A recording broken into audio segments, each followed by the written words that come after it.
Okay, so tonight we're going to talk about embracing change. So, change is a part of life and we experience it every day. And we are all here because we want to get healthy. So, I'm not reading this word for word, and I'm also using another program along to go along with this one. And it's called Choosing to Change. Choosing to change. Yeah. Um, okay, so embracing change will help us get there. So I don't think any of us really like change, but we have to know it is necessary to help us grow in life and our ability to succeed. So the first step is, how do you handle change? Do you prefer to keep things as they are? Knowing how to respond to change will allow you to navigate specific situations effectively. It will also help you understand what kind of support you need. For instance, you may be a person who needs a little extra push through change, or someone who needs to hear that even though a change is hard, you will get through it. So think about a situation involving something that has changed in your life, which it could be family, friends, work, or personal change. Um, was the change graceful or immediate? Was it a positive or negative change? And how did you respond to it? Anybody want to share something? I mean, it doesn't have to be a big change, just something that you can think of that you had to change. Well, for me, one of those changes, having to change, is from being a person that go out and about and eating out. This COVID has changed that Mhm. for me. And so that's been hard. That was not a welcome change, I'll be honest with you. I don't And think it was for anybody. it is still, even though it's almost a year, it is still a hard pill to swallow. Yeah. So, and that's been a big change for everybody over the last year, having to stay in, not being able to go out like you would. And even when you do go out, we have to remember to wear our mask, wash our hands, take our hand sanitizer. There's a lot of things that's changed related around, even though we do go out. Um, so that has really affected different people different ways, and um, some people have not minded it, and some people just can't handle it. My son tells me this is what he's been training for, Mm. because he's a hobbit. He stays in his room all the time. So he said he had been training for this. Wow. Okay, to support to the support we need, now that we've thought about how we each handle change. So be thinking about something, a big change that you've made. So we can spend some time identifying the type of support we need. Take a look at what you take a look at what you've written down, but we talked about it. Some of us may find we generally handle change with grace. That is, we accept that change is inevitable and we will adjust to it. Some of us may find we tend to be more resistant to change, and it may take an extra push or more for us to accept that change. Some of us may be unsure of change and simply need more reassurance than change can be good, or that good may come from it. However, we may feel at the given time having someone to support us through it can make it easier. So let's look at some good change. Sometimes it may be difficult to embrace a change, but we need to handle it gracefully and find a positive in the change. Some small changes that help happen regularly that we don't think about is like changing a light bulb. or changing bed sheets, changing clothes. Some might take a little more thought, such as changing your hairstyle, or maybe even changing the color of your nail polish, or moving your trash can in your kitchen. Even small changes in our eating plan or daily routines we do without giving it a second thought. All these small changes mean we are capable of embracing change on a larger scale. Now, let's think about some larger changes that might occur that maybe make us feel nervous or excited or both. So, what are some big changes other than the COVID? So, what are some big changes that have happened in your life, and how did you respond to it? And could you have handled it better? And what are some of the positives that come out of that change?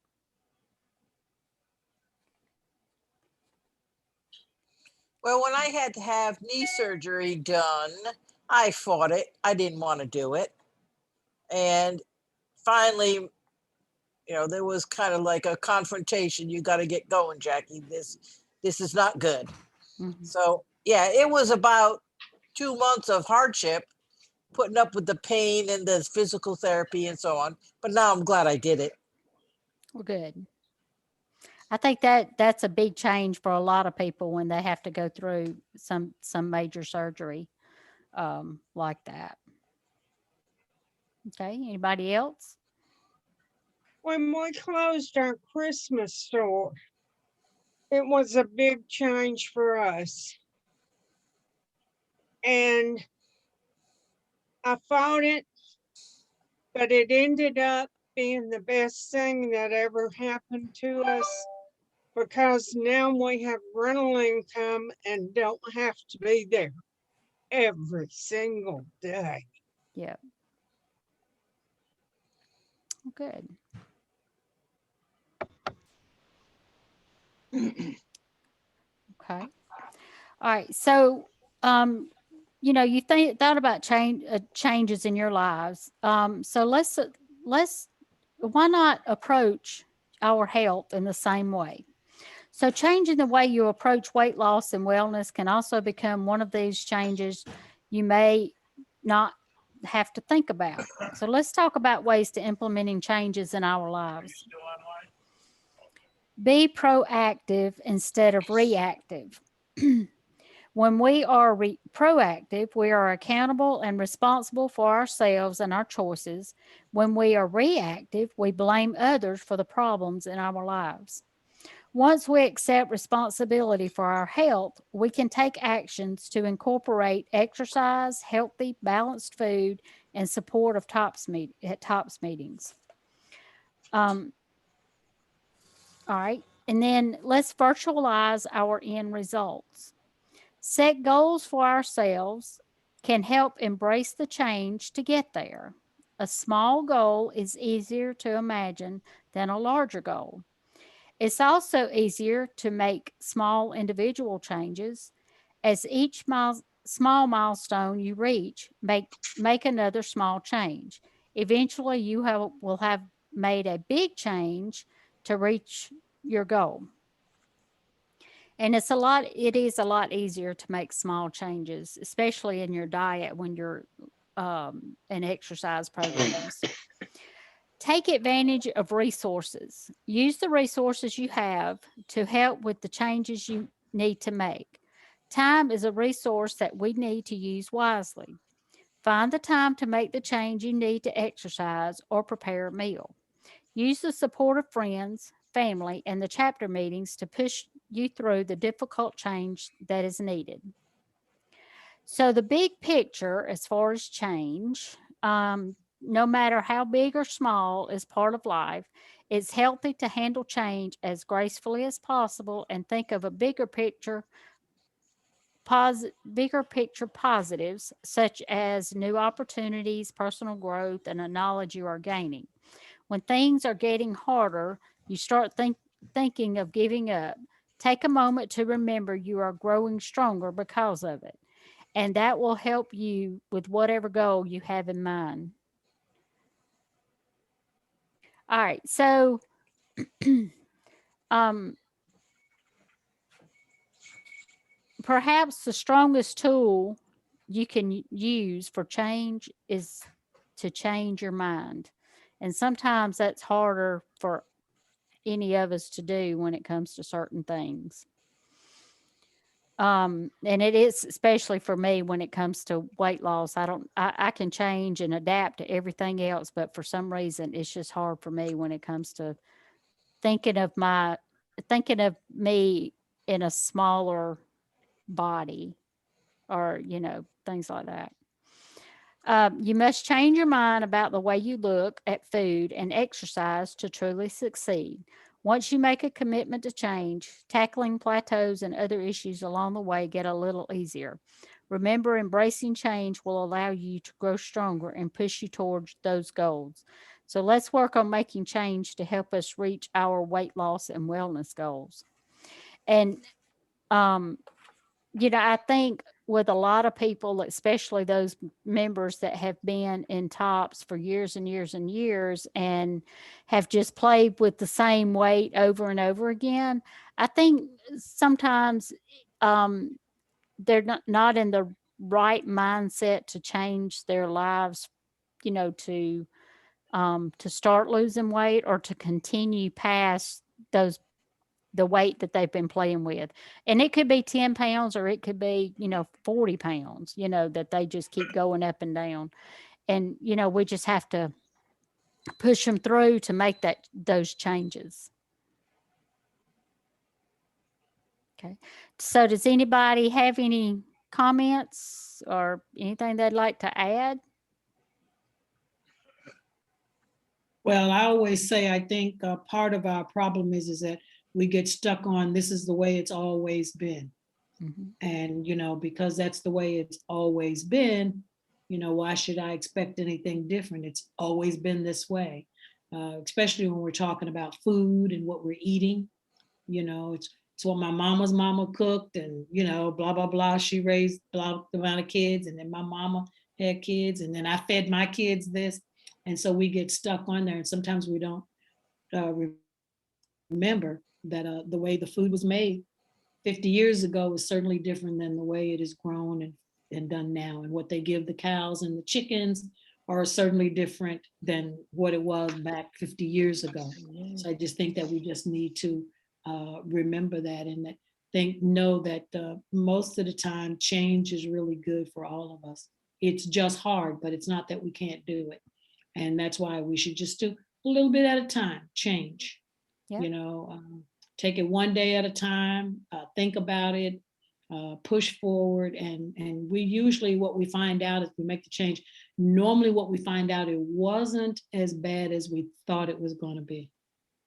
It ended up really, really, really easy. Like when I gave up gluten, I honestly thought it was going to be really, really hard. But it ended up being, hey, I eat the same thing as everybody else. It just doesn't have gluten in it, So it just made it easier. Yeah. And definitely make me feel better. Right. Amen. Me too. Me free. Well, and I think when people decide or they think they have decided that they're going to make a change, they take it a step too far and they can't keep those changes. And that's why I think small changes is so important, especially for somebody that really struggles with it. We have a lot of options too, I think, in food that we didn't used to grow up. I didn't know what avocado was growing up. I didn't even know what a tortilla was. Yeah. So, I mean, I guess I'd read about it or whatever. It wasn't like it was an ignorant word, but it wasn't in my everyday existence. And I sure, and we ate a variety of things, but a heck of a lot of things. I didn't know what artichokes were. There's a whole bunch of foods I didn't know, or I never even tasted until I was adult. Now I don't think I'm so deprived because there are so many choices out there and so many options. Mm-hmm. And then, you know, with the options, I mean, if you don't like something, there's always an alternative to that. True. True. And there's always an alternative of ways you can, when you bake or cook, or, you know, there's alternative ways that you can eat the same thing as everybody else so you don't feel deprived. Um, you know, that's some of those little changes that you just have to learn to do.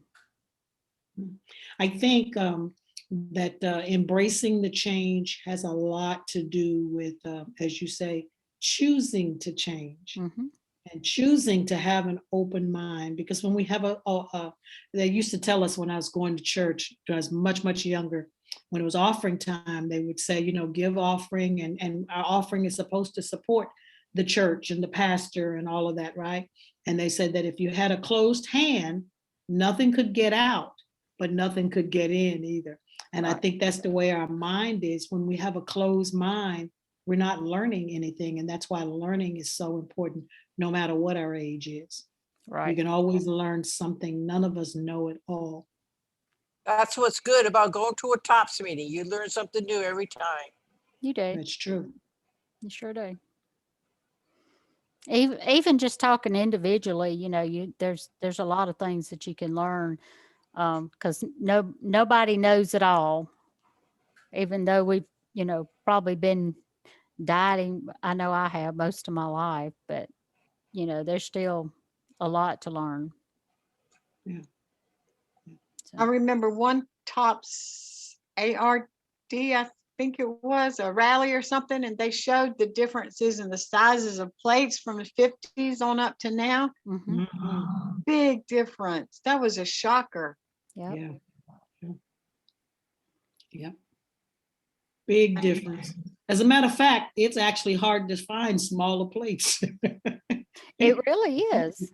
It really is. I think they're calling the small plates maybe dessert plates or bread plates, but there was one like in between there that they used to have. And you can't find it, even when you go to Luncheon, your better stores. Now, I never went to a buffet growing up. I did hear the word smorgasbord, but that was not here either. I think I was 20 years old and on the West Coast before I went to a smorgasbord, but I never went to a buffet. Yeah, there's a lot more nowadays than there used to be. well, Definitely. it's what we used to call a potluck supper. Oh, yeah, Exactly. yeah, yeah, okay, Yep. yeah. But in commercial form, because I mean, yeah, we did have that at church, but that was like a quarterly thing. That wasn't a every month growing up, Yeah. or quarterly or biannual thing. It wasn't that often at our church. But well, we sure ate good. Our granny at our grandma's house, we ate good there.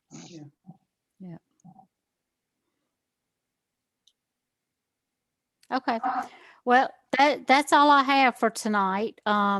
So I don't get. Oh yeah. Who? Let me wait a minute. Let me finish my thought. Um, did y'all have a good week weight wise? Have a loss, gain, I did. stay the same? Well, Stayed the good. same. I did. Well, I good. turned. I've been trying to do really, really good. I haven't had any sweets this week, Good. sugary sweets. So, I did fix those brownies that Irene had a couple of weeks ago, and nobody liked them. My husband ate one when they first cooked, but nobody else in my house liked them. So, and that's good because he don't usually try stuff, but he liked them pretty good. So, Mhm. but I'm on probably this weekend. I found a peach cobbler recipe that uses oatmeal and stevia instead of just the regular bread and sugar. So we're gonna try that.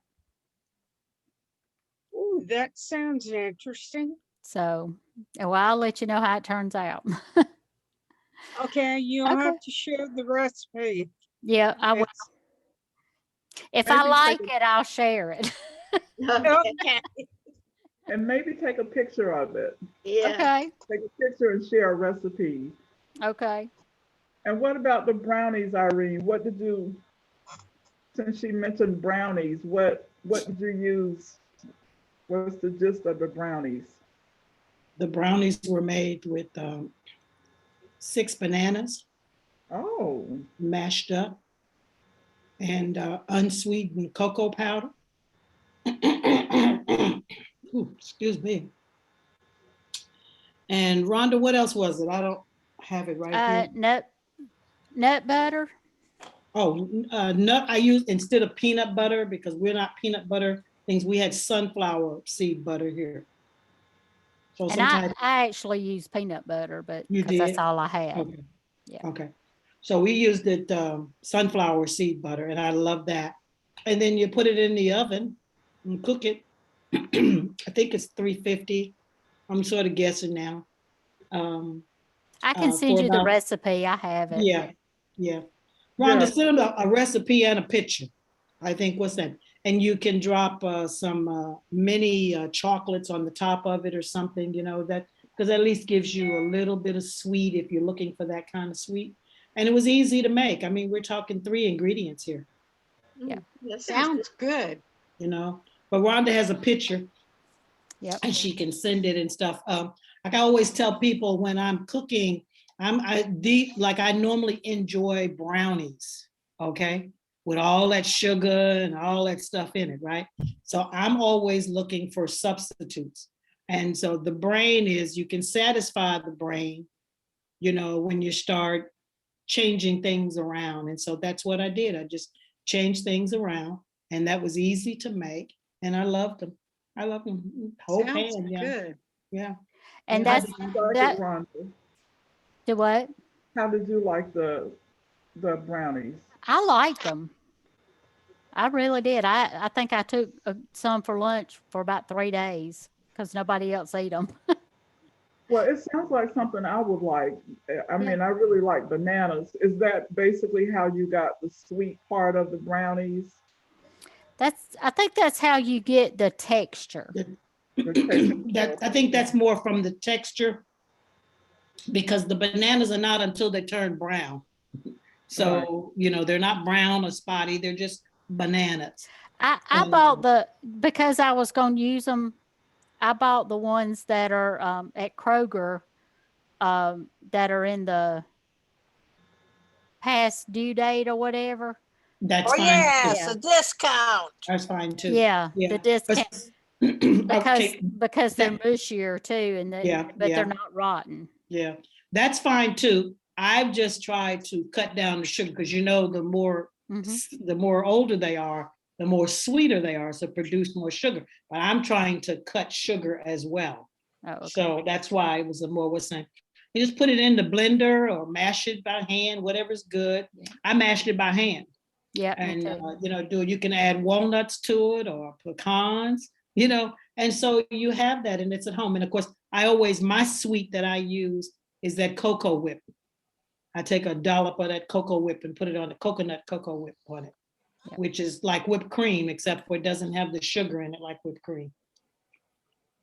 And it's called Cocoa Whip. Mhm. I haven't seen it. Rhonda's got a picture of that from before too, I sent. Yeah. Cocoa Whip. I tried it. Hold on just a second. I'm gonna go ahead and stop the recording.